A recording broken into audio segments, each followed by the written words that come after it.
You might be wondering how and why we would do a tournament with specifically 176 teams.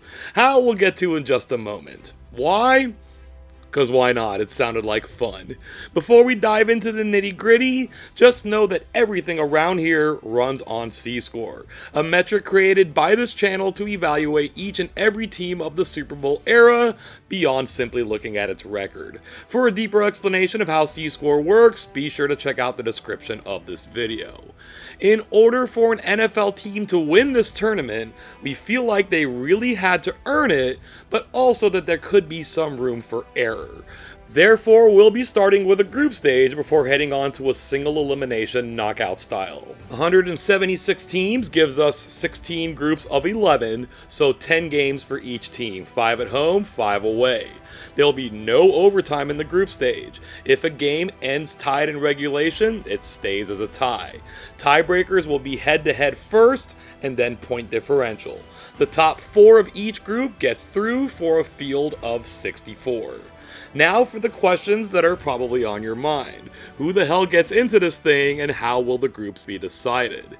This will only include teams from 1966 and onward. Super Bowl champs are automatically slotted in at 1 to 59 by their C-score. Super Bowl losers get 60 through 118 the same way. Then we have teams that did not compete in the Super Bowl getting wildcard spots from 119 to 176, again based on their C-score, with the small caveat that every franchise gets at least one representative. The only team affected by this are the 2011 Texans, who get the final spot. We then use a pot system like in the Champions League, the World Cup, and so on. The top 16 teams go into pot 1 and are randomly placed in a group. Then the next 16, the next 16, and so on. We're simulating everything on Tecmo Super Bowl 3 for the Super Nintendo. I had a lot of rosters to hack here, so I only paid attention to player names and abilities. Jersey numbers, skin tones, and listed positions may not always be accurate. Just before we start, I usually save this bit for the end, but this video was a monster, so I thought I'd do my begging a little earlier. Please like and share this video, hit that subscribe button, and ding that bell for all future notifications. Thank you for joining us today. Let's roll. We've got a lot to get through before crowning a grand champion of the Super Bowl era, so we're kinda gonna run through these groups. The number on the left is the team's overall rank, the number on the right is their C-score. So Group A played their games, and we get the 68 Cowboys ahead of the 85 Bears, both at 9-1. But the Cowboys beat them head-to-head. The 07 Colts are third, and the 76 Vikings are fourth. Outside the top 4, we didn't bother using tiebreakers since those teams don't advance, but they happen to not apply in this group. Time for Group B, mostly made up of NFC teams. They play their games, and sharing the top spot at 8-1-1 are the 01 Rams and the 96 Packers. They tied their matchup, so the Rams take the top spot on point differential. The 80 Eagles are third, and the 87 49ers take fourth over the 76 Colts by virtue of their head-to-head matchup. Now on to Group C with 5 different teams from the 2010s, 4 of them Super Bowl champions. 2 of those teams finished on top at 7-2-1. A lot of ties in this group, but the 19 Chiefs and the 13 Seahawks weren't one of them. KC beat them head-to-head for first place.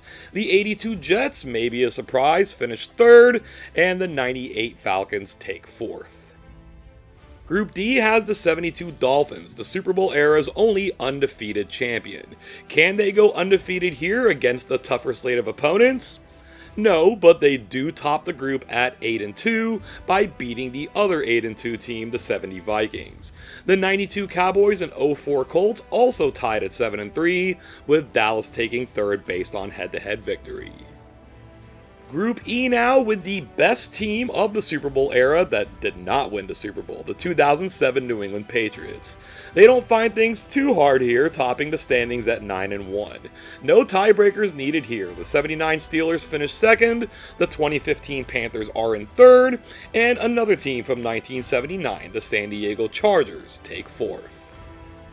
Our reigning Super Bowl champions at the time of recording sit in Group F, but they're looking up at two really tough teams.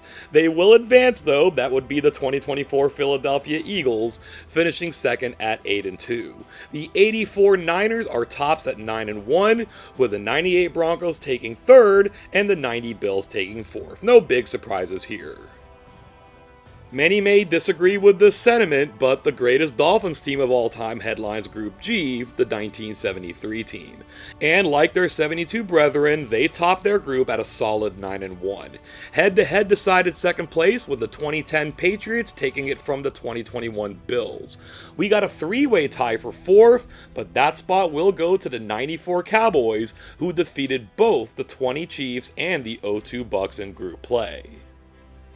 Group H has an old school feel, with 6 teams coming from 1983 and earlier. One of those teams really excelled, as the 77 Broncos become our first team to go 10-0 in group play, easily topping the standings. The 78 Steelers take second at 7-3, the 69 Chiefs and the 98 49ers round things out, with the Chiefs in third based on their victory in San Fran. 8 down, 8 to go. In Group I, we've got this bunch, including the 2024 Detroit Lions. They just missed out on advancing though. The 75 Steelers go 9-1, followed by the 84 Dolphins, 98 Vikings, and 2010 Packers.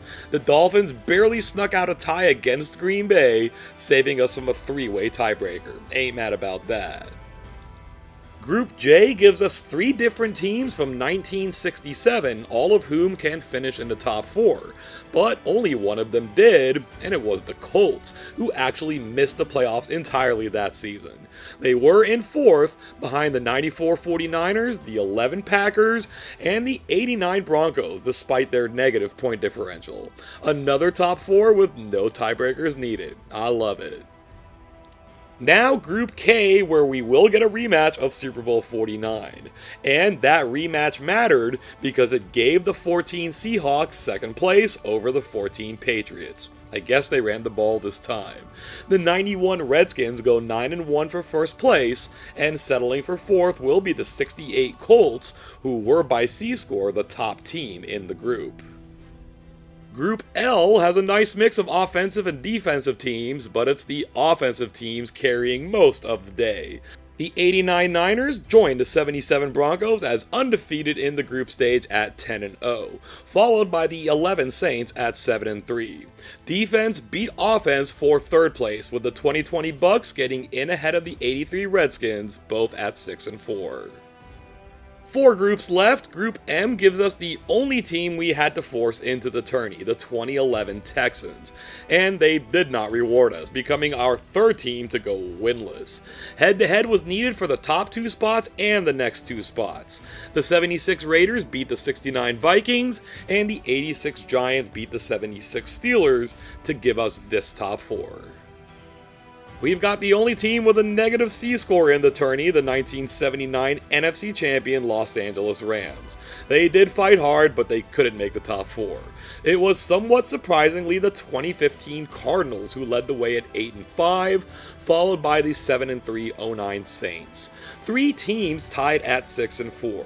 The 91 Niners are the team eliminated because they lost to both the 2000 Ravens and the 74 Vikings. The Ravens won their game against Minnesota to take the 3rd spot.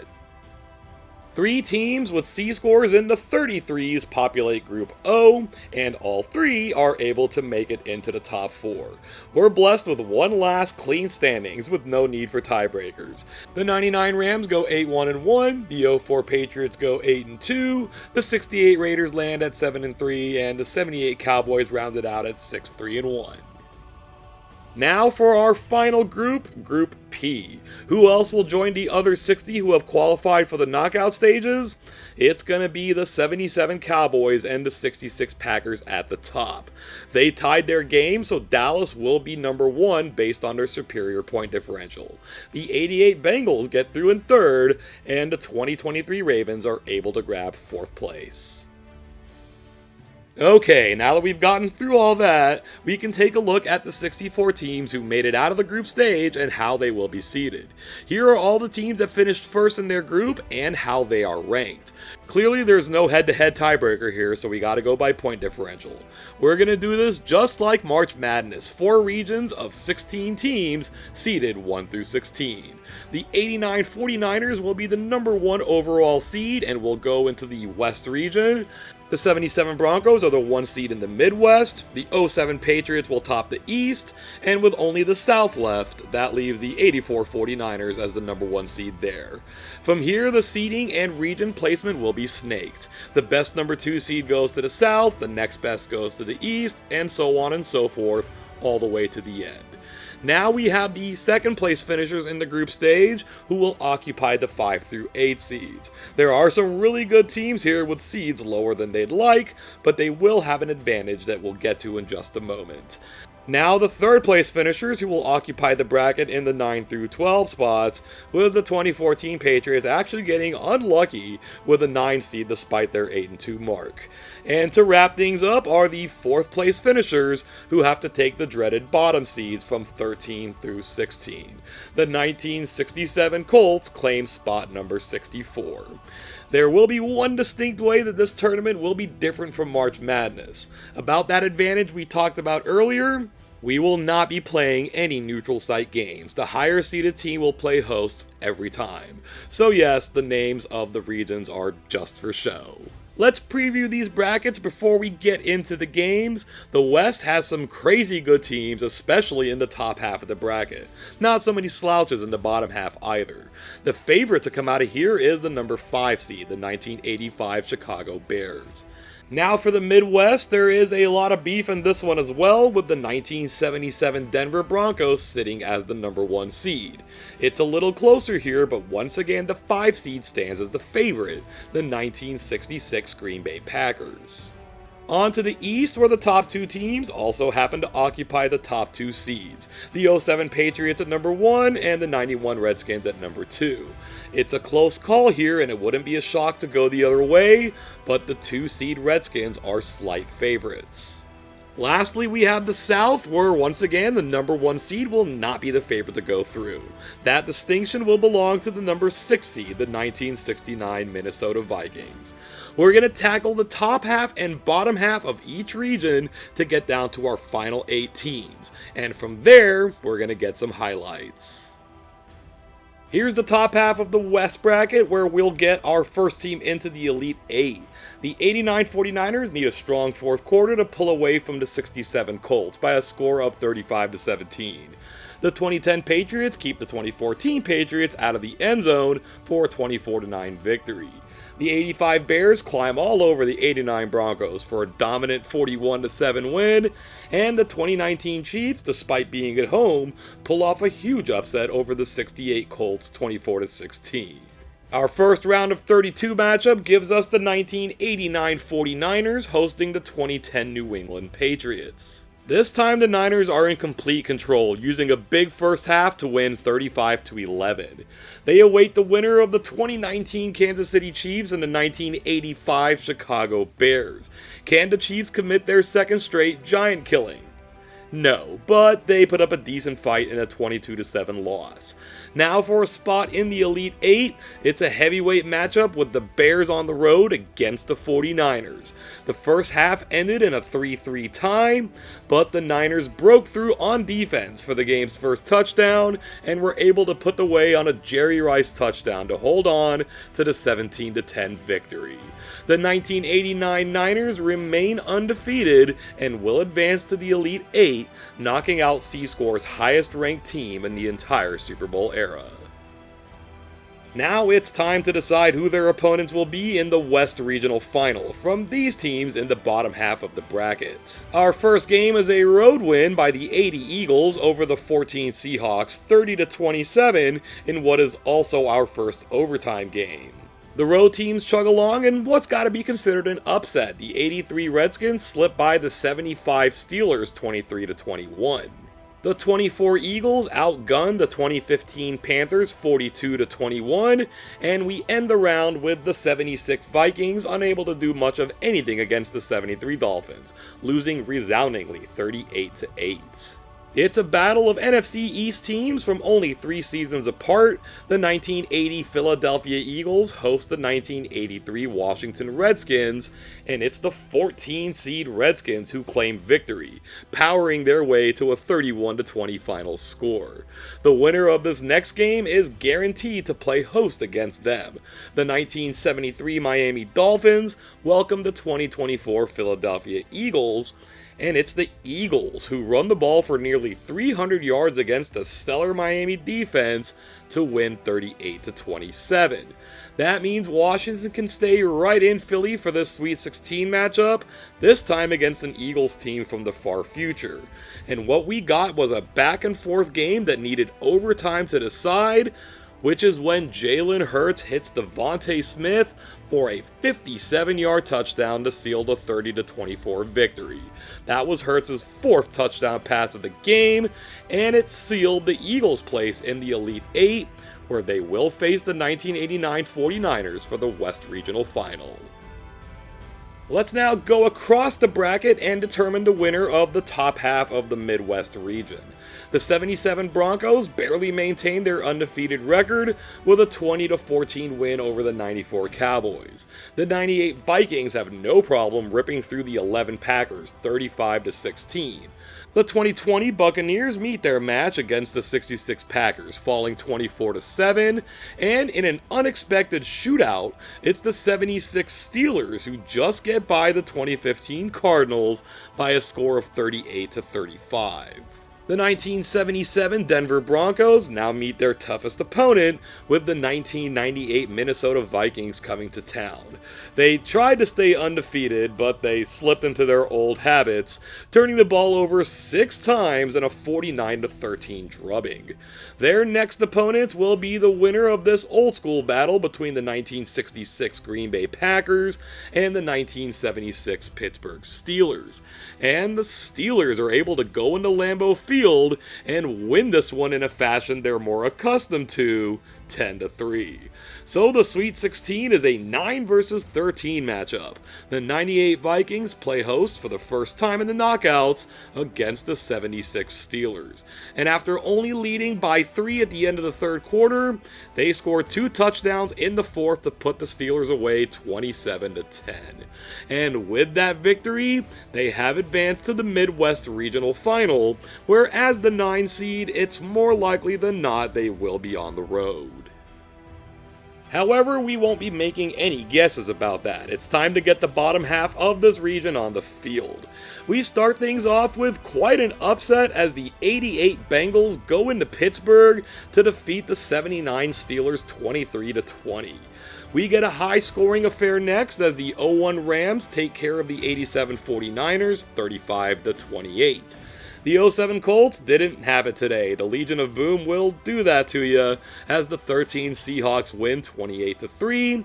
And the 15 beats the 2. The 79 Chargers put away the 68 Cowboys 35-18. The 1988 Cincinnati Bengals have done well to get this far, but they've got to take it to the road against the powerful 2001 St. Louis Rams. And this is where their story ends. The Rams run the show with a 33-17 win. Our next matchup is a classic offense versus defense showdown between the 2013 Seattle Seahawks and the 1979 San Diego Chargers. And it's Seattle, despite falling behind 17-0 in the first half, who come away with the 28-20 victory. Now we know the winner of this next game will indeed host the Midwest Regional Final. The 01 Rams play host to the 13 Seahawks in another stylistically different matchup, but this was all about the Seahawks defense. Scoring themselves in the first half while pitching a shutout, the Rams eventually got it going, but it was too late, and the Seahawks take them down 37-21. The Midwest Regional Final will be held in the Pacific Northwest, as the 2013 Seahawks will be awaiting the 1998 Vikings. With half of our Elite Eight filled out, we shift our attention to the East region, and this group of teams vying to be the next one in. The '07 Patriots start things off by blasting the '98 Falcons 56-19. The '86 Giants grab a safety on their way to a 16-10 win over the '78 Steelers. A little bit more scoring in the next one, the '96 Packers keep the '21 Bills at arm's length with a 38-28 victory. And the '76 Raiders trail 20-6 entering the fourth quarter, but score 2 touchdowns and down the '04 Colts 26-20 in overtime. This is going to look familiar to the 2007 New England Patriots. They will be playing the New York Giants, but a much better version than the one from Super Bowl 24. Can the 1986 team pull off the Giants over Patriots trick again? They sure can. Tied at 10 in the third quarter, they got their second safety in as many games, powering the way to a 22-16 victory. That will now guarantee a home game against the Giants for the winner of this one between the 1976 Oakland Raiders and the 1996 Green Bay Packers. Can Oakland keep the magic alive? They can, and in fairly easy fashion, snagging the 28-17 win. With 2 of C-Score's top 5 teams vanquished in back-to-back games, that will leave us with this highly unexpected game between the '76 Raiders and the '86 Giants. And for the third straight game, the Giants grabbed a safety, but this time it wasn't nearly enough. That safety made it a 3-2 game, and that's as close as they ever got, with the Raiders pulling away in the fourth quarter to win 24-5. So even though the 1976 Raiders were 13-1 Super Bowl champions and a 4 seed, their placement here in the East Regional Final stands as a bit surprising, but they certainly earned their way in. The bottom half of this bracket will now give us their opponents. It won't be the '82 Jets, who become the first team in the knockout rounds to be shut out, falling 26-0 to the '70 Vikings. A lot closer and a lot more high scoring in the next one. The '90 Bills outlast the '99 Rams 38-32. The '84 Dolphins turn up the offense, knocking off the '68 Raiders 38-21. And the '91 Redskins defend the homeland, cruising by the '98 49ers 35-21. We get another classic offense versus defense matchup here. The defense of the 1970 Minnesota Vikings will host the offense of the 1990 Buffalo Bills. And every point of this game was scored in the first half. The Bills took their 21-7 halftime lead all the way to the final score. Next is an intriguing matchup between the 1991 Washington Redskins and the 1984 Miami Dolphins, 2 of the greatest offenses of all time. But this one was nip and tuck all the way through, with the Dolphins able to pull off the upset on a last-second field goal to win this one 24-23. With that, the Dolphins will now host their AFC East rivals in the Sweet 16 in a fun little 7 versus 14 matchup. Now, this game had a lot of points, so much so that we had to split the scoring summary in 2. Miami entered the second half with a 21-14 lead before they really turned it on, coming away with a 49-28 victory. Dan Marino tossed 6 touchdown passes in total, 4 of which went to Mark Clayton. So we're set for our first all-AFC showdown in the regional final, with the East now coming down to the 1976 Raiders and the 1984 Dolphins. We come back around the bracket now to the top half of the South region. One of these teams will make it to the Elite Eight, and it might be the '84 49ers, who pitch a 31-0 shutout over the '74 Vikings. The 11 Saints cranked up the offense to knock out an excellent '98 Broncos squad 45-25. The '04 Patriots clamped down on defense to defeat the '69 Chiefs 24-6, and the '72 Dolphins needed overtime, but they get it done over the '78 Cowboys 16-13. We now have a matchup between the 1984 San Francisco 49ers and the 2011 New Orleans Saints. 2 different number 1 seeds have fallen here in the second round. Will the Niners make it 3? They do not. They get by with a fairly emphatic victory of 35-20. Now the 1972 Miami Dolphins face off with the 2004 New England Patriots. Miami went undefeated in 72 partially because they never faced a team like this. It was a tight one, but in the end the Patriots pull it out 21-17. That sets up a Sweet 16 matchup with the 84 49ers hosting the 04 Patriots. Two well-balanced teams that lean more on their defense, and except for the first quarter, this game was all about defense. The Pats scored once on offense and once on defense to take a 14-0 lead, which was more than enough to provide the 20-10 victory. On the strength of two road wins against highly respected Super Bowl champions, the 2004 Patriots take their place in the South Regional Final. We got only one team remaining to fill out our octet.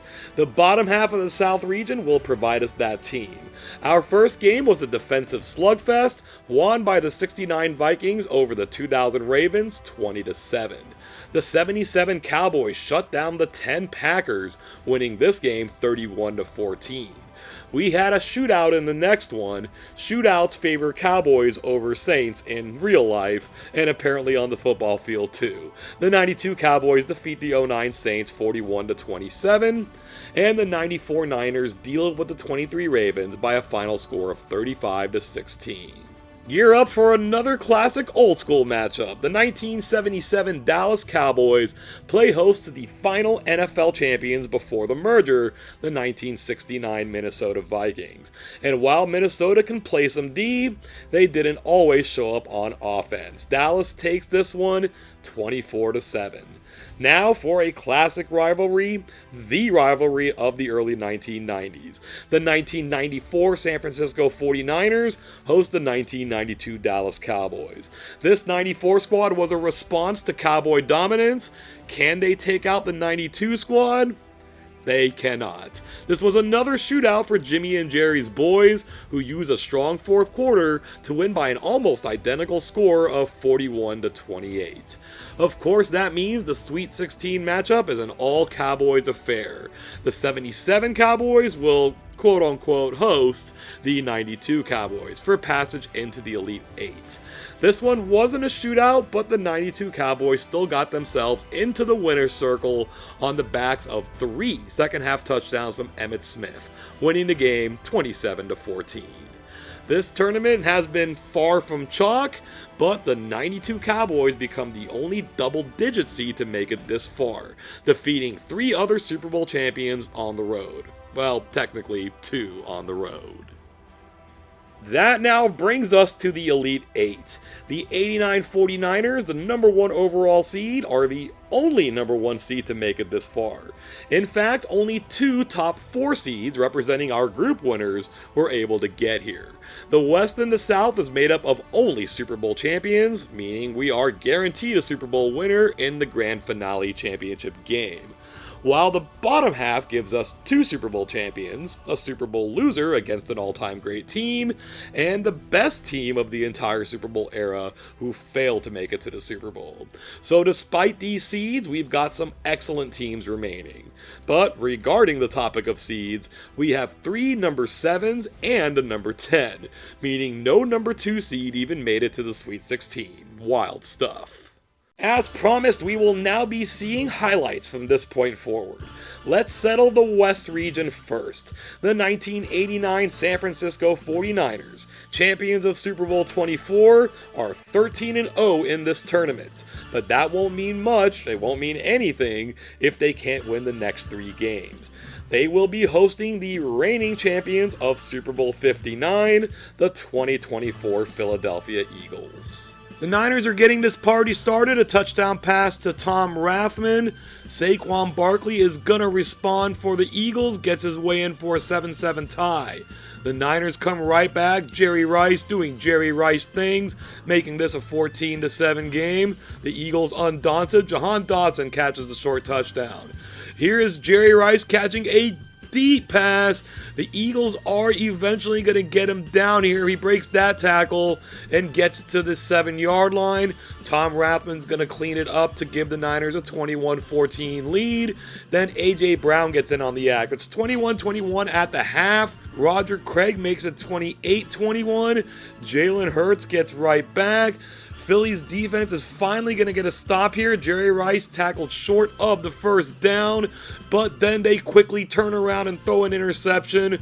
Ronnie Lott making the big play. With time ticking away in the game, Joe Montana finds Brent Jones up the seam into Philadelphia territory. They're able to run down some clock. Here comes Mike Kofer for the game-winning field goal. The kick is up, and it's shaky, but it goes in, and the 49ers survive this one, beating the Eagles 31-28. And this one was literal back and forth action. Every time the 49ers scored, the Eagles responded, but they got the ball last. Many 49er fans, myself somewhat included, don't have great memories of Mike Kofer, but once upon a time he was a good kicker, and he gave them the win, putting them up to 14-0 and crowning them as West Regional Champions. Our next matchup is going to be played at Gillette Stadium in Foxborough, Massachusetts. The 2004 New England Patriots, winning their third Super Bowl in a 4-year period, are going to be hosting the 1992 Dallas Cowboys, who won their first Super Bowl in a period of 4 seasons. Which of these mini dynasties is going to take this one? Emmitt Smith at the goal line, always dangerous. Touchdown Dallas. New England pulls one back. David Gibbons gets the score. Now it's Alvin Harper in the back of the end zone, 14-7 Dallas. Harper does it again, making it 21-7. The Patriots stay in it. Daniel Graham catches a touchdown, but Alvin Harper closes out the hat trick. And now Michael Irvin says, "I want one too." The Cowboys completely control this game. There was some more scoring in the fourth. They win it 49-20. Even though this first half score was close, it felt like New England was always on the back foot in this one, and the second half bore that out. A 28-6 margin gave Dallas the emphatic victory and the championship of the South region. The Bay Area is going to play host to a second Elite Eight game. The 1976 Oakland Raiders, 13-1 and champions of Super Bowl 11, are going to host the first team we've seen at this stage who were not Super Bowl champions. But don't sleep on the Miami Dolphins from 1984. They were a 14-2 team. They set a lot of records offensively, and they only lost the Super Bowl to a team that was 15-1. This could be a great game. Let the fireworks begin. Nat Moore catches a touchdown pass for Miami. Dave Casper gets it back for the Raiders. The Dolphins come back with Mark Duper. That's 14-7. The Raiders have to settle for a field goal this time. It's going to be good, cutting it down to 14-10. But Miami gets out to an 11-point lead. Mark Clayton scores. Now Clarence Davis takes the handoff, runs around the defense, and puts the Raiders back in the end zone. Uwe von Schaman will kick this field goal for Miami. And following that, Earl Mann is going to step up and make one for the Raiders. Taking a breath here, this is all in the first half. The Raiders trail 24-20, but not for long. Mark Van Egan gets this pitch and puts them in the lead for the first time. Dan Marino goes to Mark Clayton, a Miami touchdown. Now Fred Biletnikoff for the Raiders. Is anyone playing defense here? No, Mark Clayton scores a touchdown. Miami finally forces a punt, then they wind up blocking it and getting the ball at the 1-yard line. Tony Nathan's going to run it in for the score. So the Dolphins are back up by 2 possessions once again. The score of this one is 45-34, but here come the Raiders. Stabler rolls out, finds Cliff Branch for the touchdown. Yes, they can't catch him. They go for 2 and miss, but the defense will step up. Neil Colsey intercepts Dan Marino with 1.5 minutes to go in the fourth quarter. He's trying to break away here, but cannot. not. Let's see if Miami's defense can step up one more time. The Raiders have it at the 15, under a minute to go. Stabler looks toward the end zone, goes to Cliff Branch, and he's been the hero of the second half. Touchdown, Oakland. This game was out of control. Nobody could stop anybody. And in the end, the Raiders, making another huge comeback in the knockout stages, beat the Dolphins 47-45. Well, we said it might be a great game, and if you love lots of scoring with almost no defense, then that one was certainly for you. Can't discount the performances of these offenses, though. We thought we had quite a first half with 44 points scored, but then the second half outdid that with 48 points. Not going to run down the scoring summary here, the video's already long enough. But the Raiders' thrilling victory will crown them as champions of the East region, sending them to the Final Four. It's time to settle the final region, the 2013 Seattle Seahawks. Dominant champions of Super Bowl 48 will be hosting, and the team coming to town is the only team that made it this far that did not win the Super Bowl, the 1998 Minnesota Vikings. They were a dominant team themselves, going 15-1 during the regular season. Most people know what happened to them in the playoffs. Let's get this game on the field. Seattle gets on the board first, Golden Tate with the touchdown catch. Then you got Marshawn Lynch catching a pass and running it in for the touchdown. Minnesota's going to look to get on the board. Gary Anderson puts this field goal through, but it's going to be Golden Tate once again doing the damage. Seattle leads 21-3. The Vikings finally get on the board during the first half. This is Randy Moss looking for some momentum, but instead Earl Thomas makes this pick in the end zone, and then KJ Wright rips the ball loose from Randy Moss. Nothing in the third quarter. They exchanged meaningless fourth quarter touchdowns. The Seahawks win this one 35-24.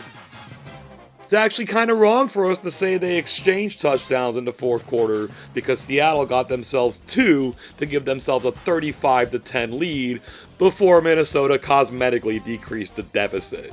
With this victory, the Seattle Seahawks are crowned as Midwest Region Champions. This now is our Final Four. Unlike anything March Madness has ever seen, we got a 1 versus a 10 and a 4 versus a 7. Incidentally, both halves of the bracket add up to 11. But we can throw out those seeds. These are all excellent teams, all Super Bowl champions, and they're going to decide this on the field.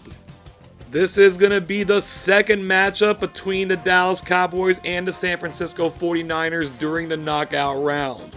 We saw the 92 Cowboys take out the 94 Niners to get here. Can they also go into San Francisco and take out the 89 crew?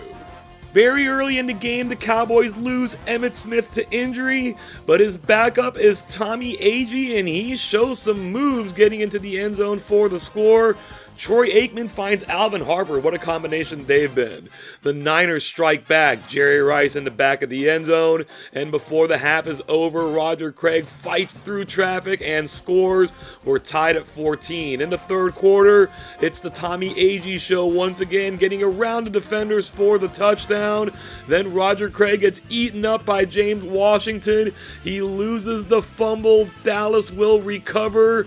And then when it comes to Tommy Agee, the man cannot be stopped. He cannot even be contained. He scores again. Dallas tacks on more in the fourth and run away with this one, 38-14. Sometimes it's your day, and sometimes it's not. The 49ers of 1989 had 14 such days, and then they had this one. They'll end this tournament with a stellar 14-1 record, but a Final Four exit to show for it. The 1992 Dallas Cowboys, a 10 seed.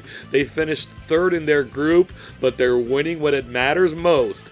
They have booked their place in the grand championship game.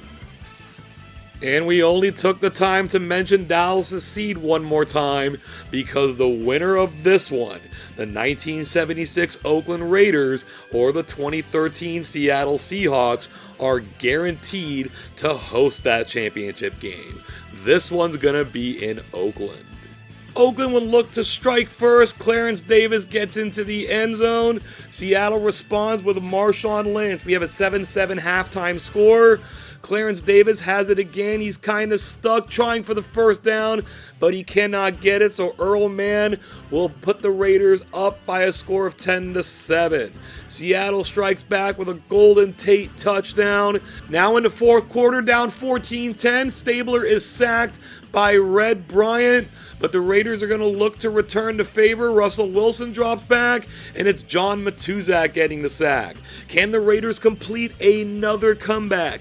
They're facing a 3rd and 19 in Seattle territory. The pass to Cliff Branch is incomplete, so they've got to go for it on 4th.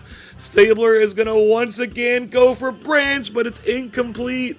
If Cliff Branch can't get it done for this Raider team, nobody can. Seattle wins a defensive squeaker here, 14-10. This Seahawks team has shown they can win every which way. We got to pay tribute here to the 76 Raiders. They gave us quite a show, but this is as far as it gets for them.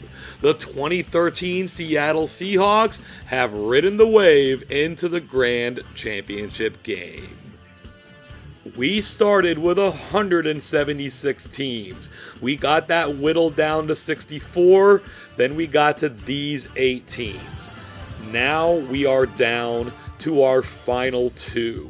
The 1992 Dallas Cowboys, champions of Super Bowl 27, led by head coach Jimmy Johnson, take to the Pacific Northwest to take on the 2013 Seattle Seahawks, champions of Super Bowl 48, led onto the field by head coach Pete Carroll. The winner of this game will be crowned the singular grand champion of the Super Bowl era. Let's go.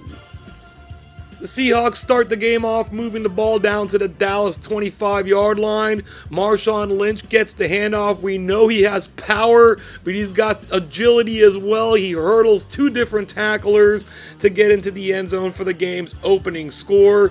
The Seahawks lead this game 7-0.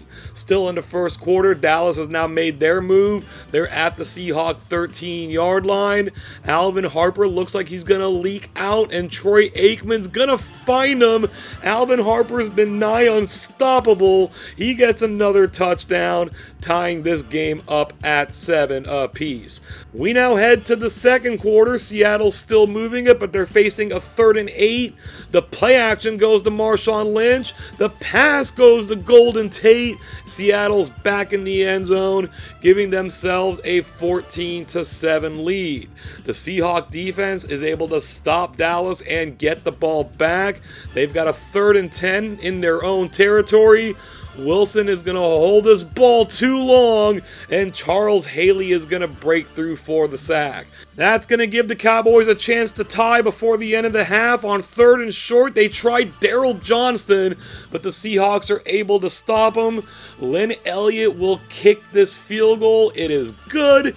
We enter the half with Seattle leading 14-10. Dallas is once again in Seahawk territory, facing a 2nd and 3. Troy Aikman's going to dump this pass off to Emmitt Smith. The Seahawks have contained him today, but he gets that first down. They will once again be facing 3rd down, 3rd and 7. Aikman drops back, but the Seahawks are all over him. Chris Clemens will get the sack. They settle for another field goal. Elliott puts it through. We've got ourselves a 1-point game, 14-13.